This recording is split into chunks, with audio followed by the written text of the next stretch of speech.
Praise the Lord.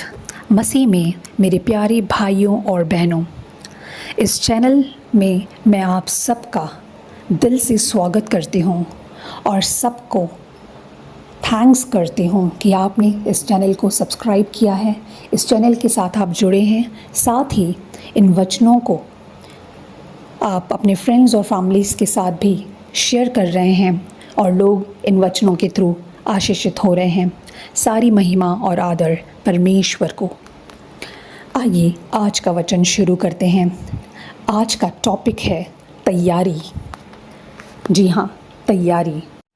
प्रियों, परमेश्वर हमें कभी कभी परखते हैं और फिर परमेश्वर हमारी टेस्ट को टेस्टमनी में बदलते हैं।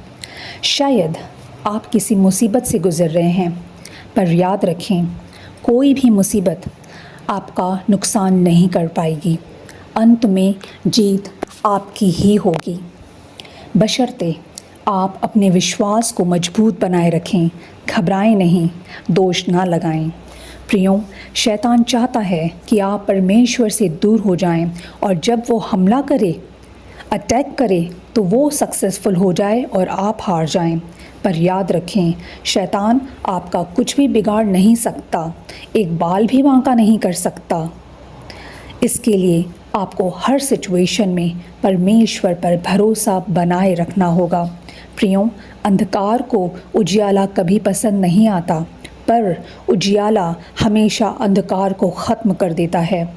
सो हमेशा चमकते रहें।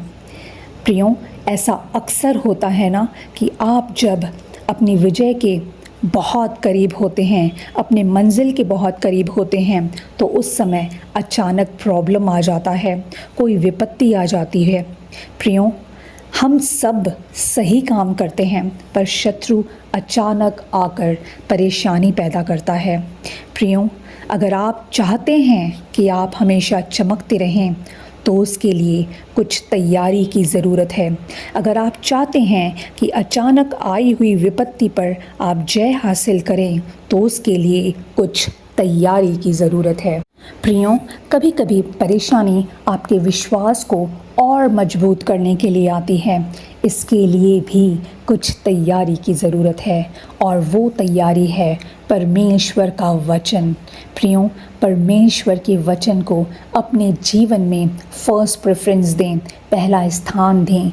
रोज़ वचन को पढ़ें, पवित्र आत्मा की मदद लें उसे समझने के लिए। प्रियों, ये बहुत बहुत बहुत ज़रूरी है।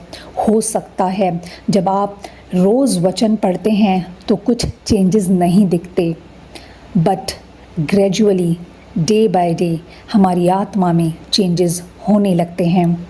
ये देखते हैं हम दूसरे कुरिन्थियों के 3 अध्याय के 18 पद में। ये वचन बताता है, जैसे जैसे हम प्रभु के प्रति जागरूक रहते हैं और उनके वचन को अपने जीवन में इम्प्लीमेंट करते हैं, लागू करते हैं, वैसे वैसे उनके स्वरूप में हम धीरे धीरे बदलते जाते हैं। प्रियों, जब हम परमेश्वर का वचन पढ़ते रहते हैं, उसे समझते हैं, हमारे विश्वास में मजबूती आने लगती है, धीरज और संयम बढ़ने लगता है और परेशानी के समय, मुसीबत के समय हम खड़े रह सकते हैं और जय हासिल करते हैं। प्रियों, आइए एक गवाही आपके साथ शेयर कर रही हूँ जो इसी टॉपिक से रिलेटेड है।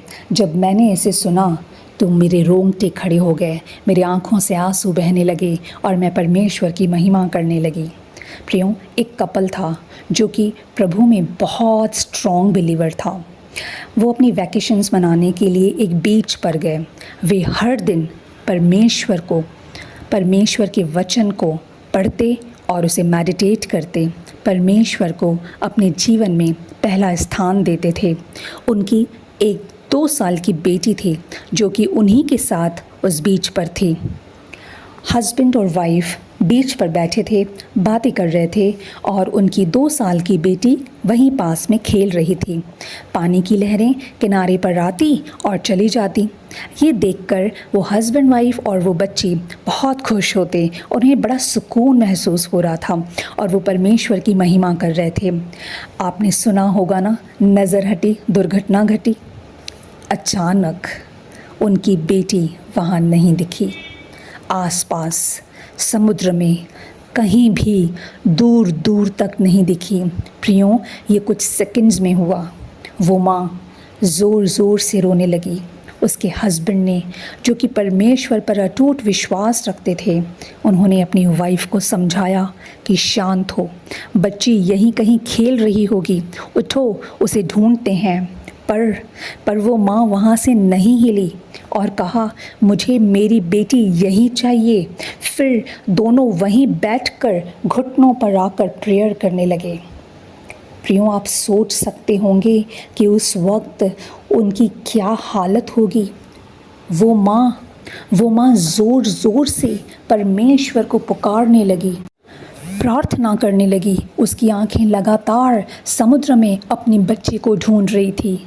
अचानक परमेश्वर की मनुष्य जैसी आवाज़ आई और परमेश्वर ने उसे कहा, समुद्र को कहो कि उसे उसका बच्चा वापस दे। जब उसने परमेश्वर की आवाज़ सुनी तो वो पूरे विश्वास के साथ कहने लगी, ऐ समुद्र मेरी बच्ची वापस करो, समुद्र मेरी बच्ची वापस करो। वो 1 बार, 2 बार, 5 बार, 10 बार, 50 बार वो बोलती गई, वो बोलती गई, वो बोलती गई, लेकिन कुछ भी नहीं हुआ। उसने परमेश्वर को फिर रोते हुए कहा, परमेश्वर, समुद्र मेरी बच्ची वापस नहीं दे रहा, आप उसे कहिए। परमेश्वर ने फिर उससे कहा, मेरे बेटे यीशु के नाम से उसे कमांड करो। वो माँ फिर समुद्र को यीशु के नाम से कमांड करने लगी। 1 बार, 10 बार, 50 बार, 60 बार वो बोलती गई, वो बोलती गई, वो कमांड करती गई। उसने हार नहीं मानी। अचानक एक छोटा सा हाथ बहुत दूर से दिखाई दिया। उसने अपने हस्बैंड को बताया। वो अपनी आंखें वहाँ से हटाना नहीं चाहती थी कि कहीं वो फिर से उसकी आंखों से ओझल न हो जाए। वो दोनों लगातार कमांड करते गए, प्रार्थना करते गए और फिर समुद्र ने उनकी बच्ची को एक बड़ी लहर के साथ किनारे पर छोड़ दिया। प्रियों, उन्होंने तुरंत अपनी बेटी को गोद में लिया, चेक किया कि इतनी देर से वो पानी में थी, उसके अंदर पानी चला गया होगा। लेकिन प्रियों, वो बच्ची बिल्कुल ठीक थी, हंस खेल रही थी, जैसे कुछ ही हुआ ही ना हो। हालेलुया, परमेश्वर की महिमा हो। प्रियों, हमारा परमेश्वर महान है, वो बड़े बड़े कार्यों को करने वाला है। आइए प्रियों, इस गवाही से हम कुछ सीखते हैं।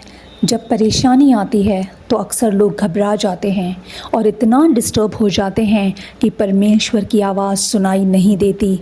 पर इस माँ ने परमेश्वर की आवाज़ सुनी। हम समझ सकते हैं कि इसकी तैयारी कितनी ज़बरदस्त होगी।